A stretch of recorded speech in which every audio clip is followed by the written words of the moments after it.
3, 2, action. Yeah, I think this is fine. Hey man. Yep. I'm curious. So what are your thoughts about the Neewer Q300 outdoor strobe after your 2 days back-to-back photo shoot with it? Okay, so here are my observations. I'm going to start with the good stuff and then move on to the not so good stuff about the Neewer Q300 outdoor strobe. First, the Neewer Q300 is an affordable light in comparison to the other lights that are currently available on the market, especially considering the fact that it is a 300 wattage outdoor strobe. This means you can save on money if you have a tight budget and are still considering an outdoor photography light. Also, you get quite a lot of stuff in the package. You get the strobe head and battery, a compact trigger, a standard reflector, remote sync cable, and charging cables. As at the time of making this video, the light is selling on Amazon at $368.99 Canadian dollars. The second good stuff is that the lighting from this strobe is great. I have used the Godox AD400 Pro for 2 years and have done lots of outdoor shoots with it. I noticed that the Neewer Q300 gives a vibe and performance similar to the Godox AD400 Pro. I made this observation after my 2 days back-to-back outdoor photo shoot with the Q300. I photographed 2 amazing models at 2 different locations while chasing the sunset, and we created incredible images. You can see some of them on the screen right now. The lighting was that good. At some point, it felt as if I was working with the Godox AD400 Pro, although there are instances where you would not enjoy working with the light. One of these instances is when you operate the light with the compact wireless trigger that it comes with in the box. More on this in the not so good stuff. And the third good stuff, the Q300 comes with a powerful rechargeable battery that can last an entire shoot or multiple shoots depending on the power settings you mostly shoot at. The official documentation guarantees that a fully charged battery will do 1000 shots when photographing at 1/64th power. You would also get 800 shots when you are photographing at 1/32nd power, and you will get 600 shots at 1/16th of the power, 400 shots at 1/8th of the power, and 200 shots at 1/4th of the power. You would also get 100 shots at when you are photographing at half the power and 60 shots at full power.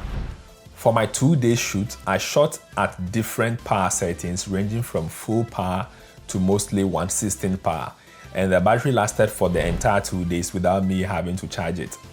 The photo shoot lasted for about 1.4 hours on average on each day. Also, the light has an intuitive interface at the back for power adjustment and other settings. So here are the not so good stuff about the Q300. The first not so good stuff that stands out is the build. Although the light feels well built, it is mostly plastic. I have no figure to back this, but it looks like 98 to 99% of the entire build is made from plastic. Because of this, I feel like a huge fall of the strobe could potentially lead to a break or a major damage to some part of the light. You can actually even notice this when you are setting up the strobe on a stand. You may tighten it so hard, but it still feels shaky. It just does not feel rock solid like, say, the Godox type of light. The second not so good factor is that the Q300 does not support high-speed sync photography. This means that you will not be able to control the ambient exposure with your shutter speed and light your subject with the flash, because the moment the sync speed of your camera is exceeded, you will start seeing the darkening of the top or bottom part of your image. One way around this though is to use an ND filter. This will allow you to achieve the high-speed sync look on your image while still using the Q300 flash. The third not so good item is the basic compact trigger that comes in the package. That trigger only allows you to connect to the light wirelessly to capture, but does not give you the option to adjust power settings. This means for you to get proper exposure, you would have to manually adjust the power settings on the strobe head until you are satisfied with the exposure. So if you do that and you take a click and still the exposure is not fine, you would have to go back to the light, pull it down, and then adjust it again, take another shot until you are okay. The only way to overcome this limitation is to use a Neewer Q Pro wireless trigger. And the final not so good thing I observed is the recycle time of the flash. The Q300 flash has a relatively slow recycle time, so if you are capturing a fast-paced activity with a flash, some of the images will end up having no flash. The recycle time, as indicated on the official documentation, is 0.4 to 2.5 seconds. Okay, that is a lot of information. But what does this mean to you? Does this mean you are going to continue using the Neewer Q300, or you are going to go back to using your Godox AD400? That is actually a good question.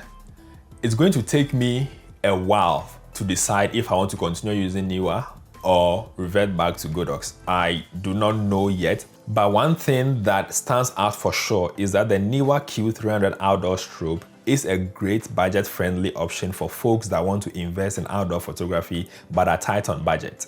The most important thing you have to remember when you decide to buy the Q300 is to also buy the Q Pro trigger. That is the combo that will make you efficient and make you look more of a professional than a hobbyist. I hope you found this video helpful.